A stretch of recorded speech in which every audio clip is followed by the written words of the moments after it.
नमस्कार दोस्तों, स्वागत है आपका एक और नई वीडियो में। तो दोस्तों, शिक्षक और विद्यार्थी दोनों ही देश का भविष्य होते हैं, पर आज देश का ऐसा दुर्भाग्य है, देश का ऐसा हाल हो चुका है कि शिक्षक के साथ साथ विद्यार्थी दोनों मिलकर प्रोटेस्ट कर रहे हैं। जी हाँ दोस्तों, हम बात कर रहे हैं 31 जुलाई को दिल्ली में हुए प्रोटेस्ट को लेकर।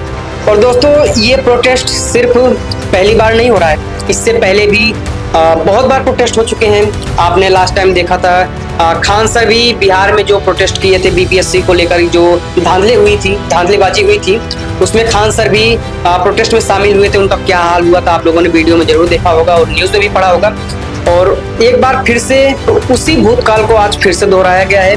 31 तारीख को दिल्ली में विद्यार्थियों के साथ साथ शिक्षकों ने भी प्रोटेस्ट किया। और ये प्रोटेस्ट क्यों किया, तो आइए सबसे पहले जो ये मसला है इस पर निगाह डालते हैं कि आखिर ये जो मसला आखिर खड़ा कैसे हुआ। तो दोस्तों, एसएससी का जो एग्ज़ाम होता है वो देश के बड़े एग्ज़ामों में से एक है। और लास्ट टाइम जब एग्ज़ाम हुआ था तो एडीक्यूटी जो कंपनी है, जिसको एग्जामिनेशन कराने का जो ठेका दिया है, सट्टा दिया है कह सकते हैं आप लोग, जो है एक तरीके से फिलहाल इंडिया में एजुकेशन सिस्टम एक तरीके से पैसा कमाने का एक जरिया बन चुका है दोस्तों। एडीक्यूटी कंपनी को एसएससी का एग्ज़ाम कराने का ठेका दिया था। वो कंपनी पहले से ही विवादों में घिरी हुई है, फिर भी उस कंपनी को दोबारा से एसएससी का एग्ज़ाम करवाने का ठेका दे दिया। और ठेका दे दिया, ठीक है, मान लीजिए आप लोग, ये बात सही है, ठीक है, ठेका दे दिया है, क्योंकि हर किसी को जो है दूसरा मौका मिलना चाहिए। पर सिर्फ इतना ही नहीं, जो विद्यार्थी लोग थे उन लोगों के सेंटर आप लोग जानते हैं कहाँ पड़ा है? राजस्थान का बंदा एक है, उसका सेंटर अंडमान निकोबार पड़ा है। ऐसे ऐसे विद्यार्थी हैं जिनका 2-2, 4-4 हज़ार किलोमीटर दूर एग्जामिनेशन सेंटर पड़ा है। देश का ऐसा हाल चल रहा है कि हर विद्यार्थी के पास उतना पैसा नहीं हो पाता कि वो अपनी जो है दैनिक जीवन की जो आवश्यकताएं हैं उनको भी पूरी कर सके। परंतु उनके घर वाले किसी तरीके से कर्ज लेकर या फिर ज़मीन जायदाद बेचकर अपने बच्चों को पढ़ा रहे हैं कि मेरा बच्चा कुछ बन जाएगा, देश का नाम रोशन करेगा, अपने माँ बाप का नाम रोशन करेगा। पर जो एजुकेशन सिस्टम है तो कुछ ऐसा चल रहा है कि उस बच्चे का एग्जामिनेशन सेंटर 2000, 4000, 6000 किलोमीटर दूर दे देते हैं। और सिर्फ इतना ही नहीं, वहाँ जाने के बाद पहली बात तो सभी लोग वहाँ जा नहीं पाए, क्योंकि हर किसी को फाइनेंशियली प्रॉब्लम होता है, तो कुछ लोग नहीं जा पाए। और जो लोग वहाँ पहुँचे, वहाँ पहुँचने के बाद उन लोगों को पता चलता है कि एग्जामिनेशन जो था, एग्ज़ाम था एसएससी का, वो कैंसिल हो चुका है। तो ये काफ़ी ज़्यादा शर्मिंदगी का सवाल उठता है कि आखिर जिस कंपनी को, एडीक्यूटी कंपनी को एग्जामिनेशन करवाने का जो ठेका दिया था, वो कंपनी क्या एक एग्ज़ाम भी नहीं करवा सकती?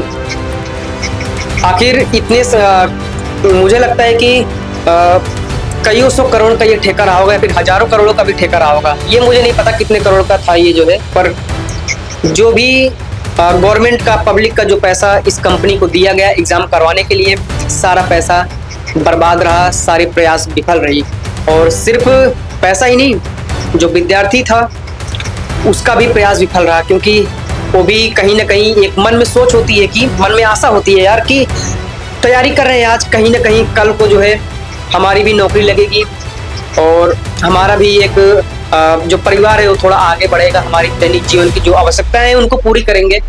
पर देश का कुछ ऐसा हाल है कि मुझे तो नहीं लगता कि ये सब चीज़ें फिलहाल हो पा रही हैं।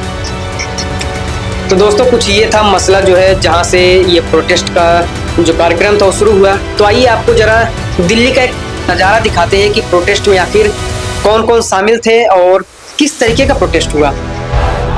जीत की हवस नहीं, किसी पे कोई वश नहीं, क्या जिंदगी है ठोकरों पे मार दो, मौत अंत है नहीं तो मौत से भी क्यों डरे, ये जाके आसमान में दहाड़ दो।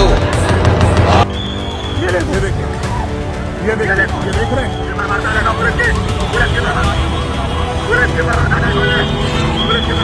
तो साथियों, 31 तारीख को जितने भी स्टूडेंट्स थे जिन्होंने एसएससी का एग्ज़ाम देने के लिए फॉर्म भरा था और जो भी तैयारी कर रहे हैं, सभी ने एक डेट डिसाइड किया कि 31 को हम दिल्ली चलेंगे, वहाँ प्रोटेस्ट करेंगे, जो कि शांतिपूर्ण प्रोटेस्ट होगा। पर यह प्रोटेस्ट शांतिपूर्ण नहीं रह गया। क्यों? क्योंकि विद्यार्थी तो शांतिपूर्ण प्रोटेस्ट कर रहे थे, पर जो सत्ता में बैठे हैं, जो प्रशासन है, उन्होंने इस प्रोटेस्ट को शांतिपूर्ण रहने नहीं दिया।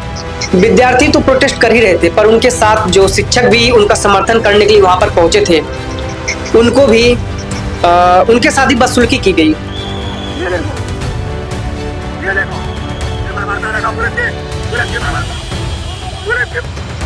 ऐसा नहीं कि जो है उनका स्वागत किया गया, फूल माला पहनाया गया, उन पर लाठियां बरसाई गई, डंडे बरसाए गए। क्यों? हक मांगने के लिए पहुंचे थे। देश का ये हाल हो गया कि अगर आप अपना हक मांगेंगे तो आप पर लाठियां बरसाई जाएगी, आपको जेल जाना पड़ेगा। तो दोस्तों, जो शिक्षक लोग प्रोटेस्ट कर रहे थे, उन लोगों को जबरदस्ती एक बस में बिठाया गया। बहुत ज़्यादा गुंडागर्दी है। अगर कुछ करूँ, देखो कैसे, देखो बच्चों कैसे पकड़ रहे हैं। ये देखो, पुलिस वाले को दौड़ा के और उनको तकरीबन 5 घंटे 6 घंटे पूरे दिल्ली का सैर करवाया गया, और भी फ्री सुविधा में। क्यों? क्योंकि ताकि वो लोग जो है प्रोटेस्ट में शामिल ना हो सके। और विद्यार्थियों को तो डंडे मारकर भगाया गया। और हमारी नीतू मैडम है जो नीतू मैम क्या ये देखिए किस तरीके से, देखिए किस तरीके से उनको भी बस में बिठाकर ले जाया गया। और एक हमारे सर थे, आप लोग वीडियो में देख सकते हैं। अभी पुलिस ने लाठीचार्ज की है, सर का हाथ टूट गया है। मतलब शिक्षक के साथ ये व्यवहार हो रहा है, मुझे समझ में नहीं आ रहा है कि हम जा कहाँ रहे हैं और चाह क्या रहे हैं। इनकी क्या हालत हुई है। इनको इमरजेंसी की जरूरत है, इमरजेंसी हॉस्पिटल में जो है इनको जाना था, हॉस्पिटल जाना था इमरजेंसी में, इनको हॉस्पिटल भी नहीं जाने दिया गया। और जिनको मान लीजिए टॉयलेट वगैरह भी करना हुआ, तो उन लोगों को ऐसा बोला जा रहा था कि बस में रहिए, बस से आपको कदम भी नीचे नहीं रखने दिया जाएगा। मेडिकल इमरजेंसी है सर, मेडिकल इमरजेंसी। तो ये हाल था। और उसके बाद 5-6 घंटे बस में उनको घुमाया गया, पूरे दिल्ली का सैर करवाया गया। फिर उसके बाद उनको ले जाके हवालात में बंद कर दिया गया। तो ये कुछ भयानक तस्वीरें जो दिल्ली से आई है, आप लोग वीडियोस में देख सकते हैं। काफी ज्यादा बुरा हाल है। फिलहाल तो इस फ्रॉड में कौन कौन लोग शामिल हैं, आखिर ये जो स्कैम हुआ क्यों हुआ, किसने किया है? क्या एडीक्यूटी कंपनी ने किया है, या फिर सत्ता में बैठे जो नेता मंत्री लोग हैं उन्होंने किया है? तो आप लोग इसका जवाब कमेंट बॉक्स में दीजिएगा, क्योंकि इसका जवाब मुझे भी नहीं पता है। और मैं जवाब अगर देना भी चाहूँगा तब भी नहीं दे पाऊँगा। बाकी का आप लोग समझदार हैं, समझ ही सकते हैं, क्यों नहीं दे सकता मैं। तो आप लोग इसका जवाब मुझे कमेंट बॉक्स में दीजिएगा। और इस वीडियो को ज़्यादा से ज़्यादा शेयर कीजिए, ताकि जितने भी एसएससी एस्पायरेंट स्टूडेंट हैं वो सब भी इस प्रोटेस्ट में शामिल हो सकें। मैं रिक्वेस्ट नहीं करना चाहूँगा आगे, क्योंकि मेरे रिक्वेस्ट करने से कुछ नहीं होगा। ये आपके हक की लड़ाई है, आपको खुद लड़ना होगा। तो आप लोग भारी से भारी संख्या में ज़्यादा से ज़्यादा लोग जो है दिल्ली पहुंचिए और इस प्रोटेस्ट को आगे बढ़ाया जाए, ताकि जो सत्ता में बैठे हैं उनकी निगाह इस प्रोटेस्ट पर पड़े। जो ये धांधली हुई है इस पर उनकी नज़र पड़े, और इसको जो भी इसमें शामिल हैं, जो भी दोषी हैं, उनको कड़ी से कड़ी सजा मिलनी चाहिए। और साथ ही आने वाले जो वैकेंसीज हैं उनमें भी सुधार किया जाए, और इस तरह की धांधली जो हुई है दोबारा ना हो सके।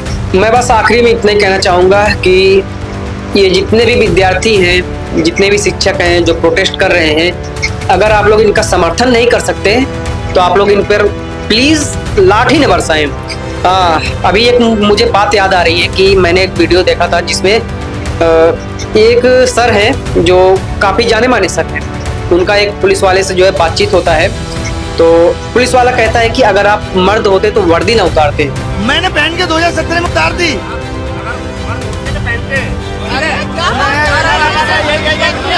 सर ने कहा कि हम ऐसी वर्दी उतार चुके हैं क्योंकि हम चाहते हैं कि जो विद्यार्थी हैं, जो स्टूडेंट हैं, ताकि यहाँ तक पहुँच सके, इसलिए हमने वर्दी उतारी है। बताइए, क्या एक पुलिस अधिकारी को ऐसा शोभा देता है कि वो कहे कि अगर आप मर्द होते तो वर्दी ना उतारते? मतलब मर्दानगी सिर्फ उन्हीं में ही है जो वर्दी पहने हुए हैं, सिर्फ वही मर्द रह गए हैं। बाकी का नेता मंत्री जितने भी ये मर्द नहीं है, या फिर जो स्टूडेंट है ये लोग मर्द नहीं है, जो शिक्षक है ये मर्द नहीं है। तो कुछ ऐसा हाल है जो प्रशासन में है, जो पुलिस वाले हैं, जो सुरक्षा कर्मी हैं, इनके हाथों में लाठी डंडे लिए खड़े हैं ये लोग, ताकि जो भी प्रोटेस्ट करने आए उनको मार मार के भगाया जाए। तो दोस्तों, हम वीडियो को अभी एंड करेंगे, तो आप लोग इस वीडियो को ज़्यादा से ज़्यादा शेयर कीजिए, ताकि सभी स्टूडेंट जागरूक हों और भले ही हो आप जो है एसएससी के एस्पायरेंट क्यों ना हो, भले ही आप किसी और चीज की तैयारी कर रहे हैं, पर ये आपके साथ भी हो सकता है। और हम इसलिए कह रहे हैं क्योंकि हम लोग के साथ हो चुका है, इसलिए मैं आपसे भी कह रहा हूँ ये आपके साथ भी होगा। तो आप लोग इस वीडियो को और इस प्रोटेस्ट को ज्यादा से ज्यादा आगे बढ़ाएं। तो ठीक है दोस्तों, इसी के साथ मिलते हैं अगली वीडियो में, तब तक के लिए जय हिंद।